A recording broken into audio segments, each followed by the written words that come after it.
Dios está con nosotros en la crisis. Y el libro de Isaías, capítulo 7, dice este texto bíblico que usted quizá lo haya escuchado especialmente para esta temporada de Navidad. El versículo 14 de Isaías 7 dice: muy bien, el Señor mismo les dará una señal. Miren, la Virgen concebirá un niño, dará a luz un hijo y lo llamarán Emmanuel, que significa Dios con nosotros. Que significa Dios con nosotros. Y quiero iniciar con esta pregunta. ¿En algún momento has estado en algún lugar de tanta tensión o de crisis que puedes como palparla en el aire? Que usted llega y dice: wow, esto se siente como tenso aquí adentro. Ese lugar o esa reunión donde tú llegas y sabes que algo está mal, pero nadie quiere hablar de esto. Los americanos tienen un dicho que dice: the elephant in the room, el elefante en el salón. Porque es algo obvio que todo el mundo ve, pero nadie se atreve a tocarlo. Así como cuando en la compañía surgen rumores de que van a hacer recorte de personal y nadie está hablando, pero todo el mundo está tenso, está preocupado, está ansioso porque no sabe qué va a suceder. Especialmente en esas situaciones donde tú dices: acabo de comprar una casa, o acabo de tener un bebé, o acabo de comprarme el carro de mi sueño, y ahora están hablando de hacer recorte y no sabes si tu trabajo también se va a ir con esa decisión.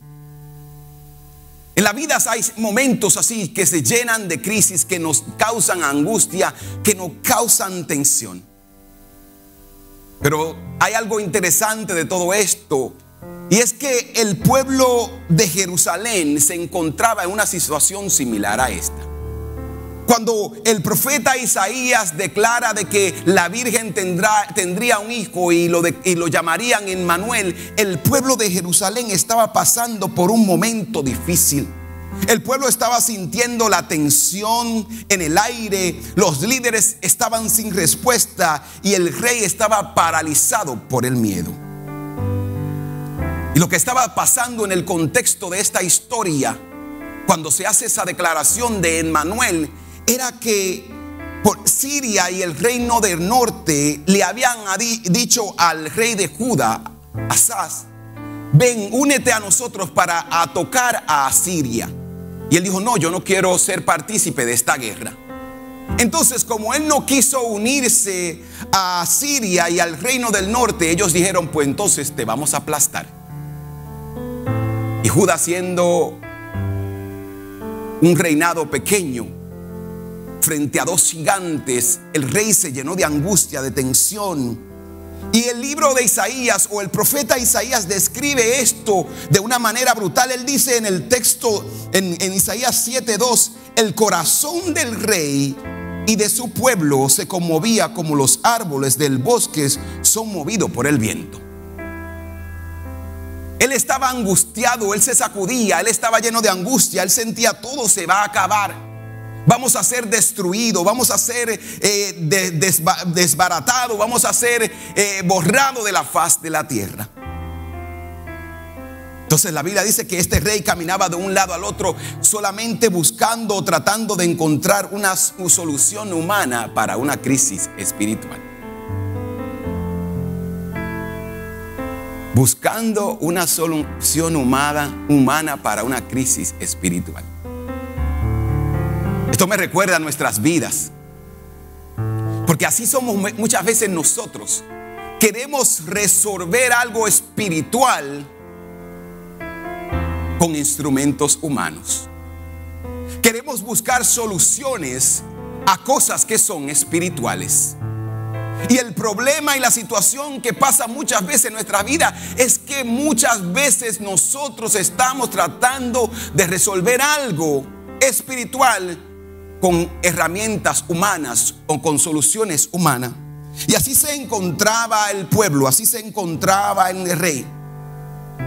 Y en medio de este caos colectivo, en medio de este miedo colectivo, y del pánico. Vamos a ser destruidos, somos pequeños, nadie podrá salvarnos. En esta ocasión, Dios usa al profeta Isaías y lo envía donde el rey. Y en el versículo 14 es que él recibe esta palabra de parte del profeta Isaías y le dice: Dios con nosotros, Dios estará contigo. En medio del miedo, en medio de las búsquedas de soluciones a las crisis espirituales con cosas humanas, él estaba tratando, ese rey, resolver las cosas, pero no se podían resolver porque era una guerra espiritual. Y así siempre ha sido la historia de Israel. Israel es una pequeña nación rodeada de sus enemigos. Israel es esa pequeña nación que por años todas las naciones a su alrededor han querido destruirla y no pueden. Porque cuando Dios está contigo, nadie puede levantarse y destruirte. ¿Sabes por qué? Porque está peleando con el mismo Dios. Así que hay algo que tú debes de saber hoy: que tus enemigos no pelean contra ti, pelean con el Dios que está en ti y que defiende tu batalla. Así que tú tienes que entender que debes estar tranquilo en medio del caos. Y yo sé que esto es más fácil decirlo que hacerlo, pero eso es lo que significa Emmanuel, Dios con nosotros. Y eso es lo que vamos a estar viendo en medio de esta serie. Y mire, cuando usted lee todo el texto, toda la versión de este capítulo, usted se va a dar cuenta que Dios le manda decirle al rey: ten paz, quédate tranquilo, reposa.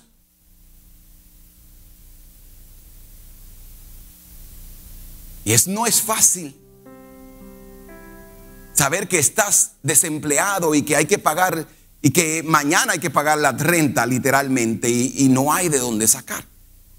Por más que uno diga: ¿cómo descanso? Dios le decía: descansa, ten paz, está tranquilo.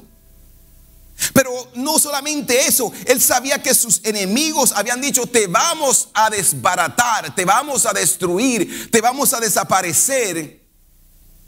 Y Dios le dice: tranquilo, aunque todo tiembles, tú no serás destruido. Y si usted lee el texto bíblico, dice: esas dos naciones que tú ves que se están amenazando solamente son unos carbones humeando. Ellos solamente están echando humo, no se van a destruir. Ese fuego del que ellos hablan de destrucción no te va a consumir. Así que tú debes de entender de que Dios está contigo. Y es así como llegamos al primer punto, y es que Dios entra en la crisis con nosotros. Asimismo, como Dios le dijo al rey: Emmanuel, Dios con nosotros, Dios en nosotros, Dios por nosotros. Tú debes de entender que Dios entra en las crisis contigo. Porque Dios no le dijo al rey Acaz: vete, resuelve los problemas y cuando tú los resuelvas me llama. Usted no se ha encontrado con gente así, que tú vas y le dices, y tú dices: esa es la persona que puede ayudarme. Y usted sabe que esa persona le puede ayudar, porque él tiene los recursos, tiene las conexiones. Y usted va donde esa persona y abre su corazón y le dice, y esperando que esa persona diga: déjame ayudarte. Y esa persona solamente te da una palmada en el hombro y te dice: lo siento mucho, voy a estar orando por ti. Y usted quisiera levantarse, yo lo voy a decir como lo pensé, levantarse de la silla y darle con la silla. Usted tiene la respuesta, ayúdame. Y la persona: Dios te bendiga, voy a estar orando por ti. Dios no es ese tipo de compañero. Cuando tú estás en crisis, Dios no dice: yo te voy a ver del otro lado, cuando pase esta temporada me llamas, ¿oíste? Cuando las cosas se mejoren, hablamos. Ahora mismo no tengo tiempo, no quiero hablar. Dios es ese Dios que dice: ¿sabes algo? Cuando estés en crisis, yo voy a entrar a la crisis contigo. El Salmo 23 declara eso. Dice: cuando tú pases por valle de sombra y muerte, yo estaré ¿con quién? Contigo. Porque esa es la promesa de Dios para nuestras vidas. Es que nuestro Dios no es como un ser humano. Dios no es como los hombres. Dios, cuando estás en crisis, se mete en la crisis contigo. La Biblia está llena de momentos donde Dios se metió en la crisis con la gente. Entró al mar con el pueblo de Israel. Cuando el pueblo se encontraba frente al mar y Faraón detrás, y dice: vamos a ser aplastados, Dios dice: yo voy a hacer un camino donde no había camino. Yo voy a ir por el camino contigo hasta donde tú tengas que llegar. Pero no solamente eso, Daniel en el foso de los leones, Dios estaba allí. En el fuego, Dios estaba allí. Dios se va a meter al lugar de tu crisis para mostrarte que un compañero fiel, que su fidelidad no cambia aunque nosotros cambiemos.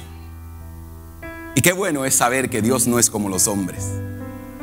Qué bueno es saber que Dios, aún con un poquito de fe, aún cuando incluso nosotros desconfiamos, Dios dice: yo te dije que voy a estar contigo, así que yo voy a ir contigo. Yo voy a pelear por ti, así que yo voy a pelear por ti. Y sabes algo, que la fidelidad de Dios significa que tú no tienes que hacer nada muchas veces, porque Dios declaró por su nombre que te iba a acompañar. Cuando miramos el pueblo de Israel, ¿cuántas veces el pueblo de Israel no le dio la espalda a Dios? Y él dijo: es por mi nombre. El pacto que yo hice fue en mi nombre, por lo cual yo no puedo cancelar mi pacto, porque yo fui que lo hice en mi nombre. Así que siempre yo le digo a usted que nosotros no podemos hacer pacto con Dios. Dios hizo un pacto en su nombre y por eso Él va con nosotros en la crisis. Así que Emmanuel, Dios con nosotros, es la crisis, en la crisis, no después de la crisis. Cuando enfrentamos dificultades, cuando enfrentamos un diagnóstico, cuando enfrentamos estrés emocional, Dios está ahí. Así que mira, tú deberías levantarte todos los días y decir: Dios está conmigo. Dios va conmigo. En medio de las situaciones difíciles, antes de reaccionar y decirle: Señor, muéstrame que estás conmigo en esta dificultad, en este momento y en esta temporada. Antes de llenarnos de angustia, decirle: Señor, muéstrame tu presencia. Muéstrame y dáleme la paz de saber que tú estás en medio de mi crisis. La segunda cosa es que la presencia de Dios es la verdadera señal. La presencia de Dios es la verdadera señal. El rey Acaz quería que Dios, una ayuda política, pero Dios no le contestó, o la ayuda de Dios no fue un ejército. Porque mire, vamos a analizar el texto un poquito. Estás a punto de empezar una guerra. Un amigo a la izquierda, otro a la derecha, o vamos a decir que estás rodeado. Tú oras: Señor, ¿cómo vamos a superar esto? Y tú piensas lógicamente que una guerra se pelea con un ejército. Y Dios te dice: te voy a dar una señal. La Virgen tendrá a un niño y le llamaremos Emmanuel. Y tú, si soy yo me quedo mirando a Dios: ¿qué yo voy a hacer con eso? Ahí hay dos ejércitos de que yo salga de esta puerta me van a tragar vivo. Lógicamente uno piensa así. Pero Dios no te va a dar a ti lo que tú quieres, sino lo que tú necesitas. Muchas veces la respuesta de Dios a nuestras vidas, a nuestras situaciones, no es lo que estamos esperando o lo que pensamos que necesitamos, lo que queremos, sino lo que necesitamos. Tú dices: estoy sin trabajo. Y la respuesta a estar sin trabajo es tener un trabajo o un empleo. Y Dios lo que te está tratando de enseñar: paciencia y su fidelidad. Y cuando tú miras tu realidad, tú dices: pero todo está pago. Y nosotros diciendo, pero ¿cómo? No, es que yo necesito un trabajo, yo necesito un empleo. Y cuando tú miras tu situación, todo está bien. Las cuentas están pagas, la renta está paga, estás comiendo todos los días. Y tú dices, no, pero es que yo quiero esto. Y el Señor te está diciendo, aprende a confiar, a bastarte en mi gracia. Aprende a bastarte en mi gracia. Así que Dios siempre no te va a dar lo que tú quieres, sino lo que tú necesitas. Dios te va a dar lo que tú necesitas, porque el verdadero amor es eso.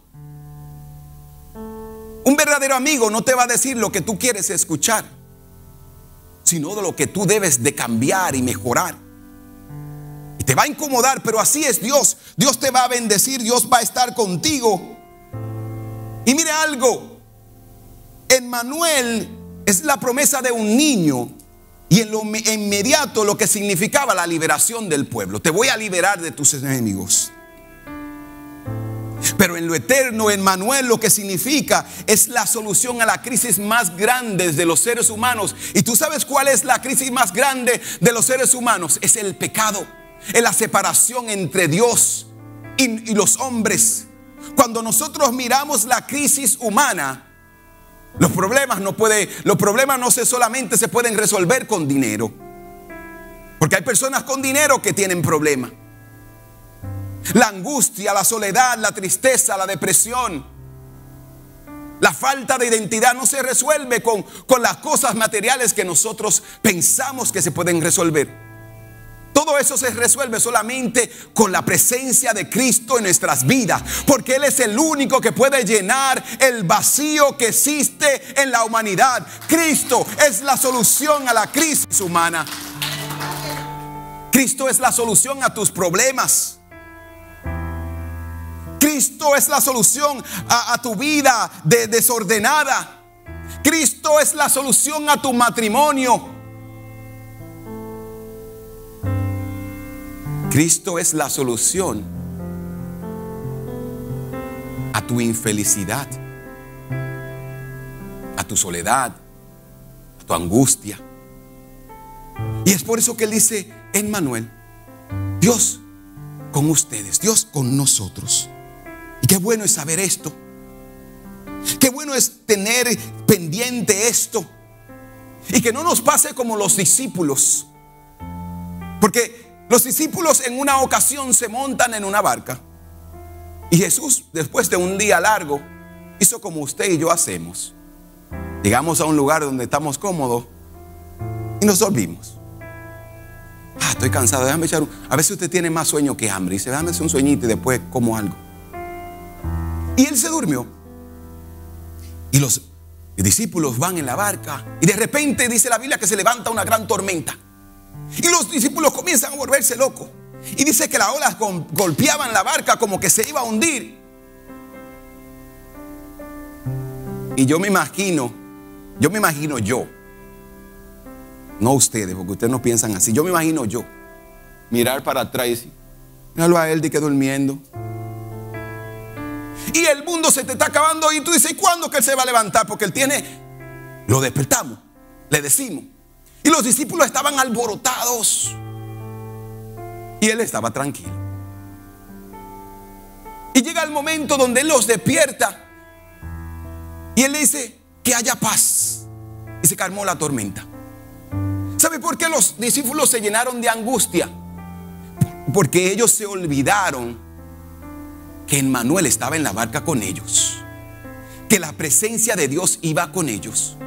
¿Sabe por qué muchas veces tú te llenas de angustia, de tribulaciones, de ansiedades? Porque quitas la mirada del único que puede darte la paz. Porque quitas la mirada del único que puede cambiar tu historia. Porque quitas la mirada de Emmanuel, que significa Dios con nosotros. Así que en medio de tu crisis, no mires más a la crisis, mira a Cristo. Mira a Cristo, mantén la mirada en Cristo. Sigue creyendo en Él. Porque mire, Dios no siempre va a cambiar nuestra situación, pero sí cambia nuestra percepción. La manera, tu cosmovisión de cómo ves la vida. Mire, cuando usted tiene un encuentro genuino y siente la presencia de Dios en medio de usted, usted siente paz. Y te preguntas y dices, pero no ha cambiado nada. ¿Y cómo ahora yo me siento tranquilo y antes no me sentía tranquilo? Usted no ha experimentado la paz de Dios en medio de las tribulaciones. Usted dice, pero la tormenta sigue rugiendo, la crisis todavía está allá afuera, pero yo estoy tranquilo. En medio de la tribulación, Dios va a estar contigo. Cuando yo pienso en eso, recuerdo el momento en la crisis que nosotros vivimos con nuestra amada madre que falleció por causa del cáncer. Fueron momentos difíciles. Fueron momentos de angustia, de ansiedad. Pero en medio de eso podíamos sentir la paz de Dios. Y el día que mi mamá fallece y venimos y hacemos el funeral, luego personas nos dicen y dicen, wow, ustedes han inspirado mi vida. Porque yo veo que en medio de todo esto ustedes siguen adorando a Dios. ¿Y sabes por qué? Porque tú debes de mantener la mirada puesta en aquel que es el príncipe de la paz. Él dijo, mi paz os dejo, mi paz os doy. Yo no le voy a dar la paz que el mundo ofrece, porque el mundo te va a ofrecer fama, fortuna, dinero, pero eso no te va a dar paz. El único que te puede dar la paz se llama Cristo. El único que puede cambiar tu vida se llama Cristo. Así que tenéis que entender algo. Y ese es el tercer punto, es que el miedo rechaza lo que la fe recibe. El miedo rechaza lo que la fe recibe. Por eso la Biblia nos dice que nosotros debemos caminar por lo que creemos y no por lo que vemos. Porque el miedo va a crear un monstruo de una gotera. Y literalmente eso fue lo que me pasó a mí. Un día yo estaba en mi casa durmiendo. Será cuando era más joven. Sigo siendo joven. Y yo recuerdo que estoy en casa y estoy durmiendo. Y yo escucho. Usted sabe que de la madrugada, cuando esas gotitas, que sí entiende exactamente lo que yo quiero decir. No es que esas gotitas como que suenan. Y cada vez se intensificaba más el sonido y los pasos se hacían más cerca. Y usted dice, bueno, ahí viene el ladrón. Y usted comienza, ¿qué yo hago ahora? Especialmente si usted está solo. En ese entonces yo no estaba casado con mi amada esposa, porque si no yo la despierto y le digo, vete a ver qué está pasando. Pero uno... Y yo, cada vez que caía una gota más, el corazón hacía pum, pum. Y yo, ¿sabe? Como yo era convertido, porque yo tengo familia que ellos, su seguridad es un machete que ellos tienen debajo de la cama. Ellos dicen, eso es mi seguridad, tranquilo. Algunos de ustedes saben lo que yo estoy hablando. Pero ese miedo, una gotera, cuando yo me desperté, me llené de valentía. Yo digo, hoy es el día donde o vivo para contarlo o muero. Y me voy a investigar qué era el ruido. Descubro que es una gotera que está cayendo sobre el aire acondicionado. ¡Pac! Y yo dije, así es el miedo. El miedo te va a hacer rechazar lo que la fe recibe. Cuando miras a algo pequeño, con miedo, esto se convierte en un gigante. Esto se convierte en algo que te va a destruir. Y este rey miró esas dos naciones como gigantes que lo iban a destruir. Y Dios envía al profeta y le dice, dile al rey que me pida lo que él quiera. Pídeme una señal. No importa lo imposible que sea. Este es en el versículo 11 y 12. Y me da mucha risa porque el rey dice, no, yo no quiero tentar a Dios. Yo no quiero tentar a Dios. Dios te está diciendo que le pida lo que tú quieres y tú vas a decir, yo no quiero tentar, yo no necesito nada, Señor. ¿Cuántos de nosotros no hacemos esto? no, yo estoy bien, yo no necesito nada. Muriéndonos, pero yo no necesito nada, porque él no quería la solución que Dios le estaba dando, o él quería parecer más cristiano o más santo de lo que él realmente era. Porque lo que él quería era un ejército para ir a pelear y destruir a sus enemigos. Y Dios le dice, pídeme lo que tú quieras. Y él dice, no, yo no quiero tentar a Dios. Se arregló el saco. Quiero tentar a Dios, Dios sabe. Usted no ha escuchado gente así, muriéndose. Dios sabe lo que yo necesito. O como la persona que viene, el evangelista y el profeta o el pastor, dice, si Dios quiere hablarme, que venga donde mí. Y yo le digo, Señor, gracias porque tú no eres, gracias Señor, porque tú no eres como él. Yo le confieso eso de todo corazón. Porque el humano yo le dice, te vas a secar ahí esperando hasta que yo vaya ahí. Pero Dios a veces va y le dice a uno lo que él tiene que decirle. A veces decimos, no, es que yo no quiero tentar a Dios. Como cuando muchas veces en medio de la prédica la gente dice que se pone a leer y que la Biblia. Yo no quiero como aparentar una santidad. Y el profeta le dijo al rey, deja ese ridículo. Eso fue literalmente la traducción actual, lenguaje actual del pastor. Eso fue lo que él le dijo al rey. Deja de ser ridículo, tú necesitas ayuda. Pídele a Dios lo que tú quieras. Y como Dios nos ama tanto, ¿sabe lo que Dios le dice al profeta? Mira, dile al rey que yo le voy a enviar una promesa. Y va a ser Emmanuel, Dios con ustedes. Y ahí es cuando él habla de esta promesa de que una virgen concebiría a un niño y le llamarían Emmanuel, que significa Dios con nosotros. Dios le estaba diciendo, aunque tú no quieras pedir nada y aunque quieras tendértela de orgulloso, aún así yo voy a contestar a tu crisis, a tu necesidad, porque yo soy Dios y yo no me muevo por lo que tú haces, sino por quien yo soy. Porque Dios no se mueve por lo que nosotros pensamos, como actuamos, lo que queremos aparentar. Dios se mueve porque Dios es Dios. Dios ama porque Dios es amor. Dios perdona porque Dios es Dios. Y eso merece la honra y la gloria y la alabanza por los siglos de los siglos. Por eso yo le doy gloria a Dios. Por eso yo bendigo su nombre. Así que mire algo. Mirar la vida y rechazar el miedo, ¿saben lo que significa? Es decir, o no tener un plan B. Porque decir que tenemos fe en medio de y activar el plan B es desobediencia y engañarnos a nosotros mismos. Usted no puede decir, yo tengo fe en Dios y tener un plan B debajo de las mangas. Usted no puede tener plan B con la fe. O le crees a Dios para todo o no le crees para nada. Mire algo, me llamó mucho la atención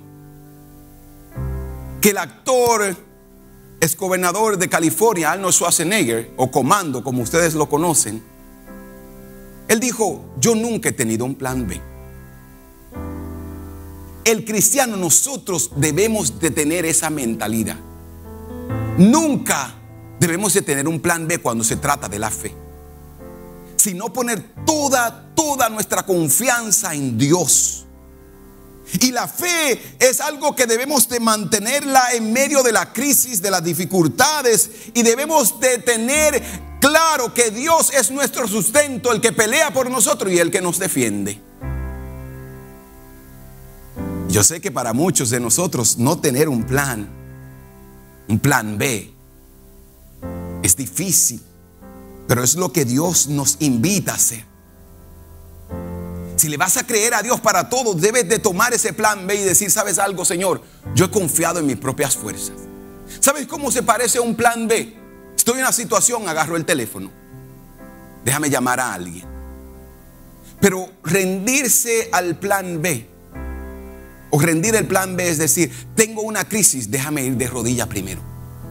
Déjame pelear mis batallas de rodilla. Déjame ir ante Dios primero, para que Dios hable a mi vida, me dé dirección, me guíe, para que Dios abra puerta. Porque no es lo mismo yo ir a tocar puerta para que me la abran a que Dios la abra.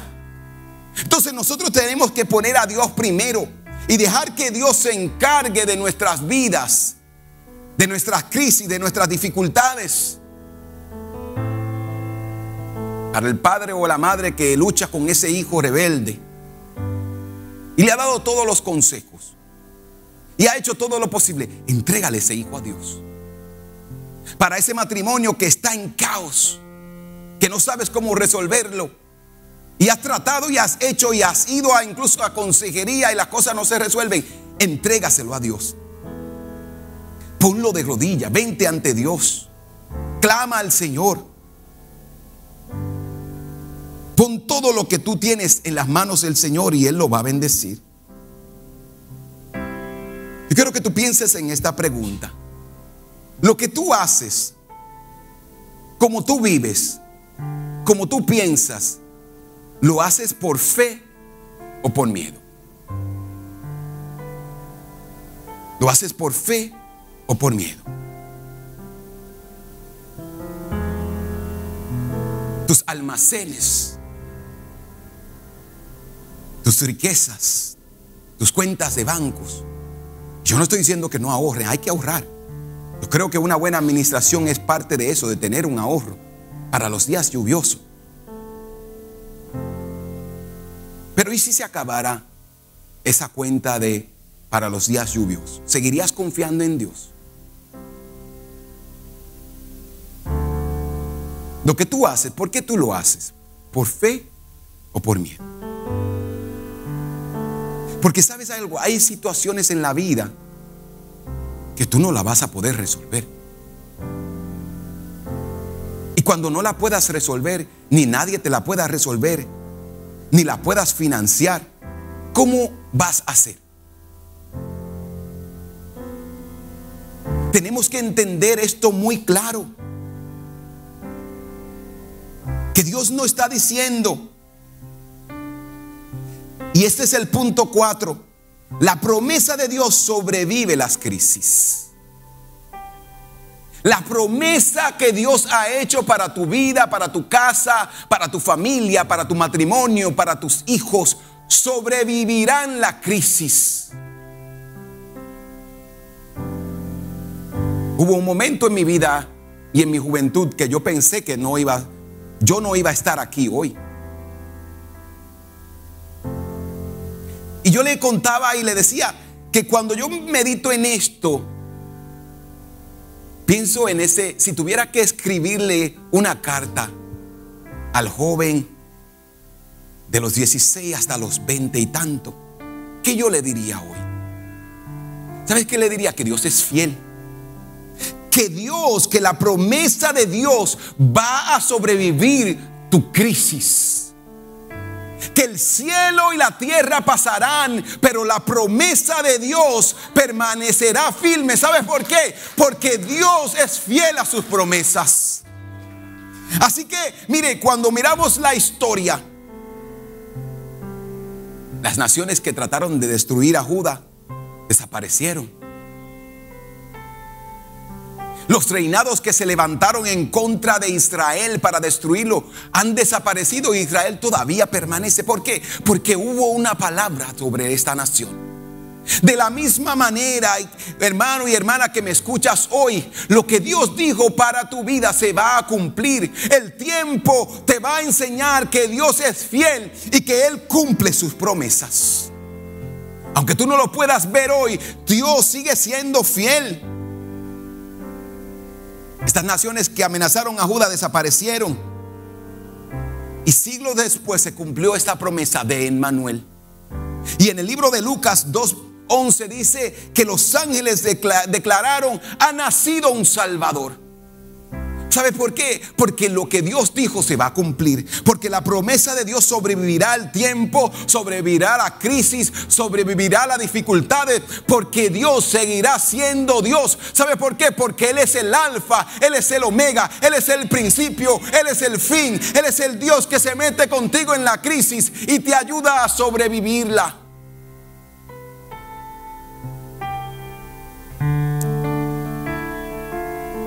Entonces, algo que debes de entender es que en la vida habrán crisis. La crisis te quebranta, pero Dios te levanta y te da esperanza. La crisis te va a golpear. Jesucristo no vio esta verdad. Él dijo: en el mundo tendréis aflicciones. En el mundo tendrán crisis. En el mundo habrá enfermedades. En el mundo habrán problemas financieros. En el mundo habrá situaciones en el matrimonio. En el mundo habrán hijos que se harán difíciles. En el mundo habrán caos y guerra y rumores de guerra. Pero tengan paz. Tengan paz. Porque Dios está con nosotros. Así que tú debes de entender esto. Debes de entender de que Dios te está invitando a entender de que Él está contigo en tu situación y en tu caos y en tus dificultades. De que Dios está contigo en medio de tus tribulaciones. De que la crisis tiene una fecha de vencimiento. Pero lo que Dios dijo permanecerá. No somos nosotros los que decimos: no hay mal que dure 100 años y cuerpo que lo resista. ¿Saben lo que es? Esto va a pasar. La pregunta es: cuando pase, ¿cómo yo voy a terminar?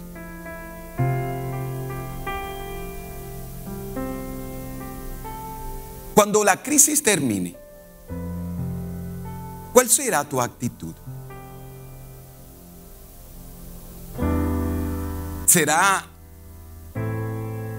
la de José o será la de venganza? Porque José pasó una crisis, y cuando él terminó su crisis, él dijo: Dios permitió todo esto para que ahora yo sea bendición para ustedes. O tú puedes decir: cuando la crisis pase,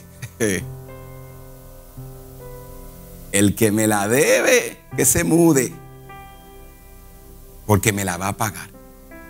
¿Cómo tú vas a terminar tu crisis? ¿Cómo tú vas a terminar tu crisis? ¿Cómo vas a terminar esa relación? ¿Cómo vas a terminar ese negocio? ¿Cómo vas a terminar esa asociación para que ese amigo te hizo trampa? ¿Cómo tú la vas a terminar? La vas a terminar diciendo: aún en medio de la crisis yo vi la fidelidad de Dios. Y tomar esa experiencia de dolor, de tristeza, de amargura, de dificultad, y decir: Dios quiere usar esto ahora para bendecir a otros. Mire algo interesante que yo me he dado cuenta de la vida. Todos nosotros pasamos por crisis difíciles. Y muchas veces contarla no se iguala a lo que nosotros vivimos. Porque muchas veces la contamos con ligereza y le dicen: esto no es nada. Pero tú sabes lo que viviste. Pero lo que nosotros tenemos que hacer, cuando yo recuerde mi crisis, mi dificultad, mi dolor, mi tristeza, ¿cómo yo voy a reaccionar a eso? ¿Sabes? Cuando yo pienso en mi juventud y las dificultades, los dolores, las dificultades que hemos vivido, hoy mismo, cuando desayunaba, me puse a meditar en las crisis de la vida. Usted dice: la pastora y yo nos metimos somos pastores. Y usted dice: bueno, esta gente ahora están caminando en la voluntad de Dios, hacer lo que Dios quiere. En nuestro primer año de pastorado, perdimos un embarazo. En nuestro primer año.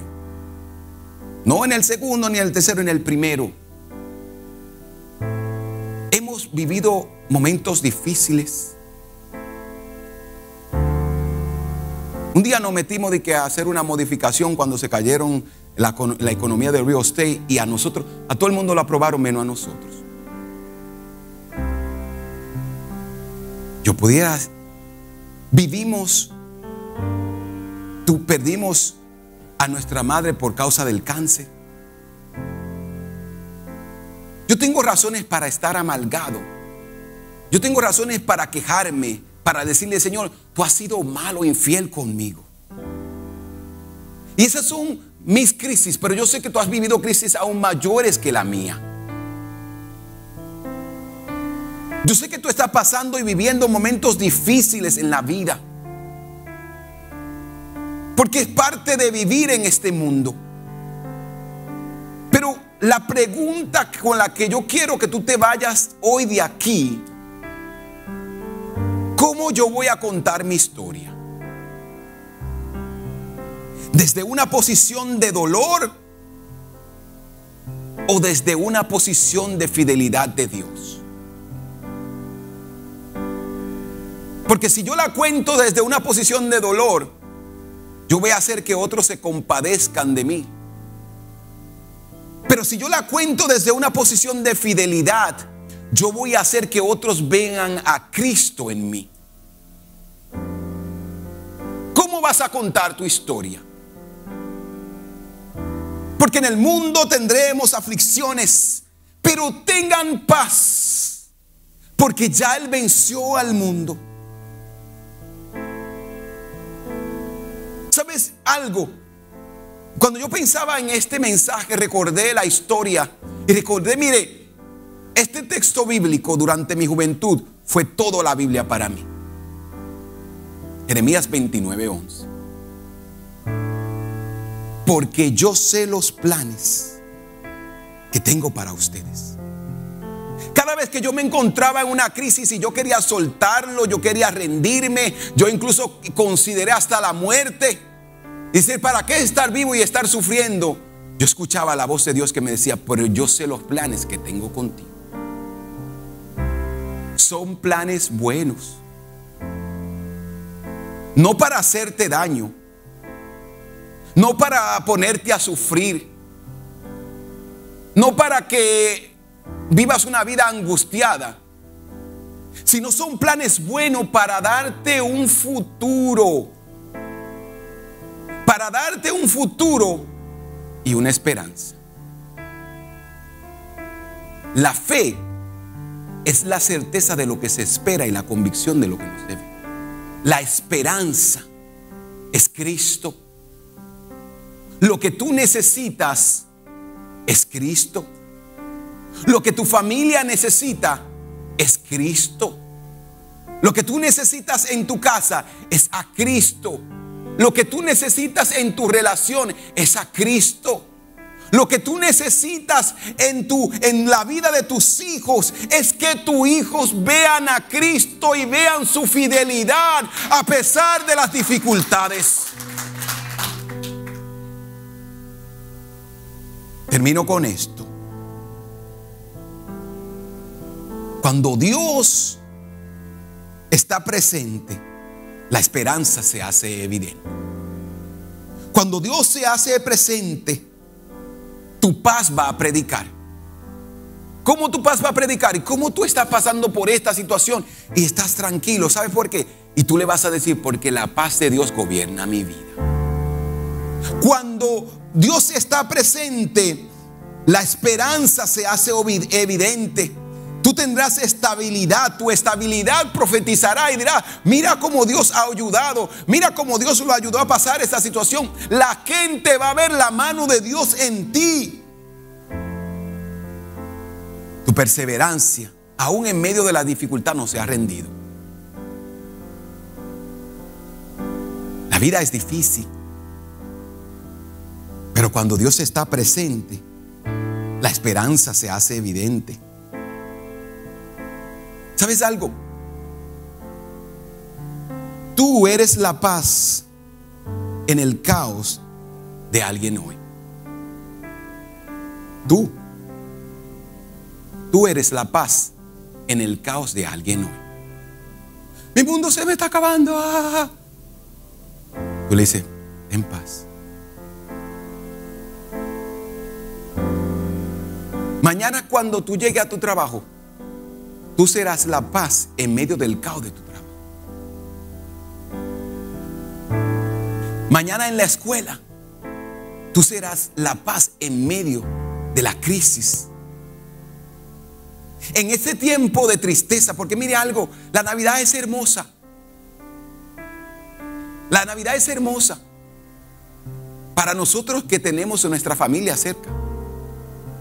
Pero para el que no tiene familia cerca es triste, es dura. Pero tú puedes ser la paz para ese que se siente triste.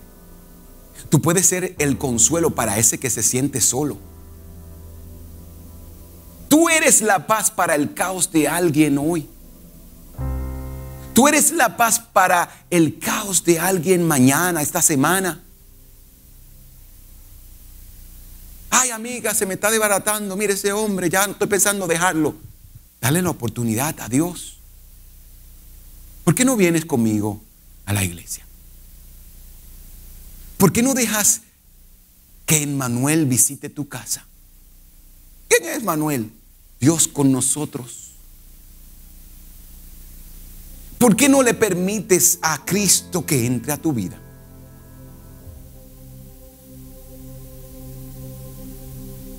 Eres la paz para el caos de alguien. Así que tú debes de tener esto presente. Debes de entender que la crisis no es el final, es el escenario perfecto para Dios revelar su presencia en nosotros. Yo le llamo la tormenta perfecta. La tormenta perfecta en medio de tu caos. Porque hay algunos de nosotros que Dios tiene que pasarnos por la tormenta para que levantemos y digamos, Señor, sálvame. Max Lucado dice que cuando tú miras a Dios como creador, tú dices, wow, Dios es grande. Cuando tú miras la sabiduría, tú dices, Dios es sabio. Pero es solamente cuando Él te salva que tú le adoras como Salvador y tú dices, Dios salva, Dios cambia, Dios da esperanza. Y ese es el Dios que yo te quiero invitar hoy. Ese es el Emmanuel que quiere vivir y ser parte de tu vida. Dios con nosotros. Hoy es el mejor día para invitar a Emmanuel a tu casa. Para que Dios salga de este lugar contigo. No, pastor, Dios está conmigo todos los días. Dios está en medio de tu entorno, pero no está en ti. Porque cuando Dios está en ti, Él gobierna tus decisiones, tus pensamientos y la manera como tú vives. No es lo mismo decir que haya paz en el mundo cuando tu vida está en caos. Dios quiere la paz del mundo, pero también Dios quiere tu paz personal. Entonces debes de bajar a Dios de las nubes y del pedestal en el que tienes y dejarlo que entre a tu corazón. Dios con nosotros. Dios en nosotros. Él no vino solamente para acompañarnos en la crisis. No, Él no solamente vino para eso, sino que Él vino para salvarnos, para amarnos, para vivir en comunión con nosotros. Emmanuel no solamente vino al mundo para ser rey, para ser Dios. Él vino para morir por nosotros, resucitó por ti y ahora nos llama por nuestro nombre. Toca la puerta. Si alguien escucha mi voz, si alguien en este lugar escucha mi voz y abre su corazón, ¿quién tiene la llave para abrir el corazón? Tú. y me dejas entrar. Tienes que abrir la puerta. No, yo abrí la puerta, pero tienes que decirle: pasa.